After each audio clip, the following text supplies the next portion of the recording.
Un inversionista me prometió ganancias del 20% mensual en criptomonedas y resultó ser una pirámide. Recopilé los testimonios de otras 15 víctimas, armamos una denuncia colectiva y logramos que la policía allanara su oficina de lujo en menos de un mes.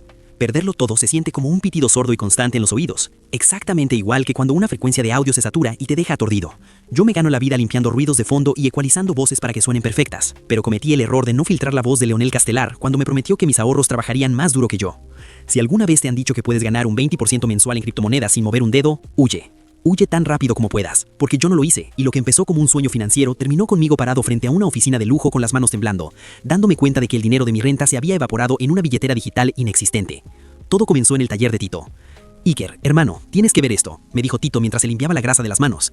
Leonel me dio los rendimientos de mi primer mes. Mira la app. El saldo subió de 5.000 a 6.000 en 30 días. Esto es el futuro. El taller finalmente podrá expandirse. Tito es un tipo honesto, un mecánico que sabe de motores, no de cadenas de bloques. Leonel Castelar lo había deslumbrado en una conferencia de liderazgo y riqueza en un hotel de 5 estrellas. Unos días después, yo estaba sentado en la oficina de Leonel, en el piso 22 de la Torre Prisma. El lugar olía a sándalo y ambición.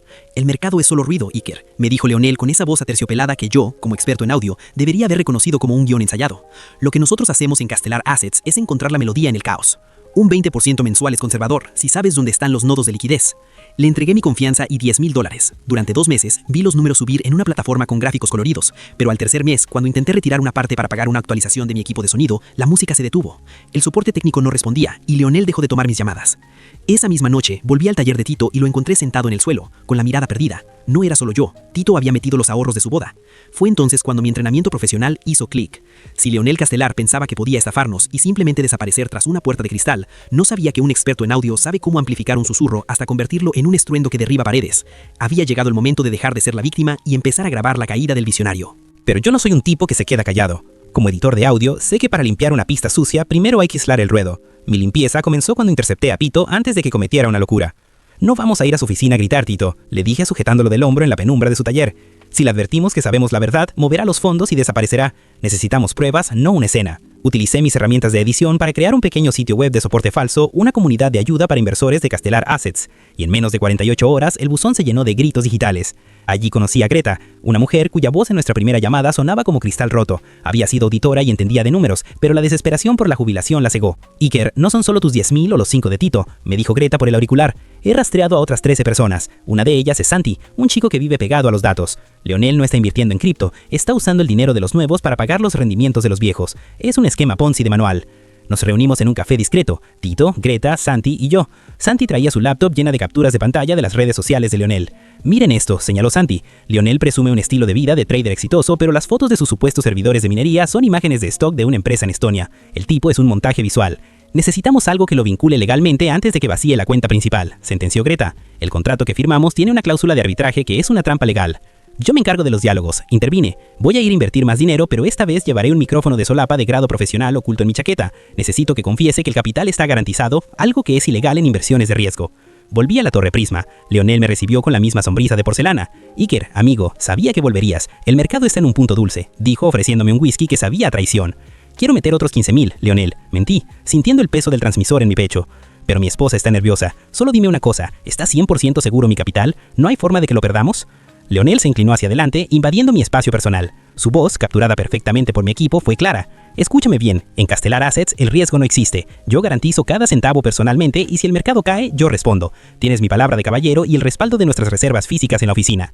Salí de esa oficina con un archivo de audio que valía oro puro. Tenía la prueba de fraude por engaño deliberado y garantía de rendimientos imposibles. Mientras bajaba por el ascensor, le envié el archivo a Greta y Santi. Ya no éramos víctimas aisladas, ahora éramos una unidad de inteligencia. El visionario acababa de grabar su propia sentencia de muerte profesional y lo mejor de todo es que ni siquiera se dio cuenta de que el audio estaba en alta fidelidad. Leonel Castelar creía que yo era una presa fácil, un técnico de sonido que simplemente quería dinero rápido. No sabía que mientras él planeaba su próxima conferencia de liderazgo en un yate, yo estaba coordinando una frecuencia de ataque con otras 15 personas que él consideraba simples números en una hoja de cálculo. Mi casa se convirtió en el centro de operaciones. Teníamos cables, discos duros y una pizarra blanca donde Greta había trazado el mapa de la estructura criminal. Iker, mira esto, dijo Santi, señalando una serie de transferencias que había logrado rastrear mediante el análisis de metadatos de los correos de Leonel. No está sacando el dinero a cuentas extranjeras todavía, lo está acumulando todo en una cuenta nacional a nombre de una empresa fantasma de consultoría estética. Está esperando a llegar a un objetivo específico antes de desaparecer. ¿Cuánto tiempo tenemos?, preguntó Tito, que ahora fungía como nuestro vigilante, pasando horas estacionado frente a la Torre Prisma para reportar quién entraba y salía.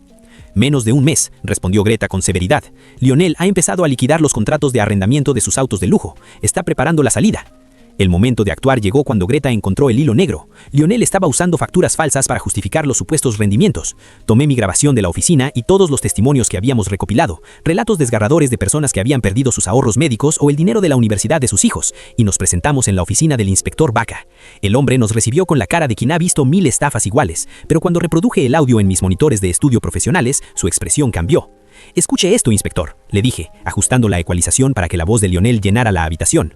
«Yo garantizo cada centavo personalmente. El riesgo no existe. Esa es una declaración de fraude explícita bajo el artículo 230 del Código Penal». Vaca se frotó la barbilla, mirando la carpeta de pruebas de 200 hojas que Greta había organizado con precisión quirúrgica. «Normalmente estas investigaciones tardan meses», dijo Vaca con voz roca, «pero ustedes han hecho el 90% de mi trabajo. Si puedo verificar que esa cuenta de consultoría está recibiendo los depósitos de las víctimas, tengo suficiente para una orden de allanamiento inmediata por riesgo de fuga». «Yo tengo la última pieza», intervine. «Lionel me citó mañana para formalizar mi nueva inversión de $15,000. Quiere el dinero en efectivo. Dice que es para evitar comisiones bancarias». Vaca sonrió de lado. No era una sonrisa amable, era la sonrisa de un predador que acaba de ver la trampa cerrarse. «Mañana llevarás el dinero, Iker, pero será dinero marcado, y no irás solo». Salí de la comisaría con una mezcla de adrenalina y náuseas. Durante meses, Lionel había sido el director de esta orquesta de mentires, moviendo nuestras vidas a su antojo. Pero ahora la partitura había cambiado. Yo había pasado de ser el técnico que limpiaba sus ruidos a ser el ingeniero que estaba a punto de saturar su sistema hasta que estallara. La cita era a las 10 a.m. del día siguiente. El escenario estaba listo. El día del colapso de Castelar Assets amaneció con un cielo gris, pesado, como si el mismo aire supiera que una estructura de cristal estaba a punto de hacerse añicos.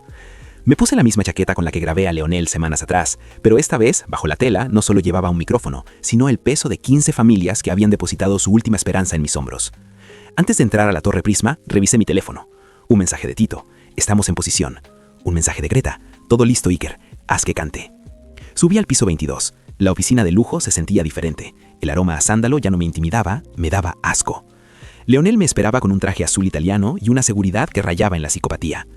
«¿Traes el capital, Iker?», preguntó sin siquiera saludar. Sus ojos brillaban con la ansiedad de quien necesita combustible para su huida. «Aquí está», dije, colocando un maletín sobre su escritorio de mármol. «Son los 15,000, pero antes de soltar el dinero, Lionel, necesito que me firmes este anexo de garantía. Mis socios están nerviosos por las noticias del mercado». Lionel soltó una carcajada seca, esa risa de quien se cree el hombre más inteligente de la habitación. «Noticias, basura para asustar a los débiles. Firma lo que quieras, Iker. Te lo dije, yo soy la garantía. Mañana mismo verás el reflejo en tu plataforma». En el momento en que su pluma tocó el papel y sus manos tocaron el dinero marcado, toqué el botón de pánico en mi bolsillo. No pasaron ni 30 segundos cuando el estruendo de la puerta principal, siendo derribada por la Brigada de Delitos Financieros, rompió la armonía de la oficina. «Policía judicial, nadie se mueva», gritó el inspector Vaca mientras sus agentes entraban como una marea azul. La cara de Lionel pasó del bronceado de playa al blanco de una hoja de papel en un segundo. Intentó cerrar su laptop de golpe, pero un agente fue más rápido, inmovilizándolo contra su propio escritorio de mármol. «¿Qué es esto? Es un error. Soy un inversionista respetado», chillaba Lionel, pero su voz ya no sonaba terciopelada. Era un graznido desesperado. «Lionel Castelar, queda usted detenido por fraude agravado, asociación ilícita y captación ilegal de ahorros», dijo Vaca, mostrándole la orden firmada. «Y por cierto, gracias por la confesión de ayer. La grabamos en alta fidelidad». Mientras los agentes sacaban cajas llenas de documentos y computadoras, vi a Ximena, su ex recepcionista, entrar con los oficiales para señalar las cajas fuertes ocultas tras los cuadros de arte moderno.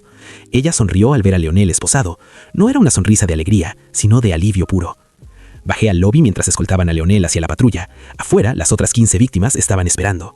No hubo gritos de júbilo, solo un silencio profundo mientras veían al hombre que les robó sus sueños ser introducido en el vehículo policial. Tito se acercó a mí y me dio un abrazo que casi me rompe las costillas. «Lo logramos, Iker. Ese tipo no volverá a dormir en sábanas de seda en mucho tiempo», susurró Tito con los ojos lorientos. El cierre fue total.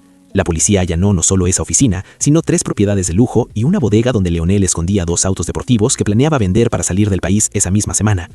Gracias a la auditoría de Greta y los datos de Santi, el juez logró congelar una cuenta secundaria con fondos suficientes para recuperar al menos el 70% del capital de las víctimas más vulnerables. Lionel fue sentenciado a 12 años de prisión sin derecho a fianza por riesgo de fuga. Hoy, cuando entro a mi estudio de grabación, ya no escucho el pitido de la ansiedad.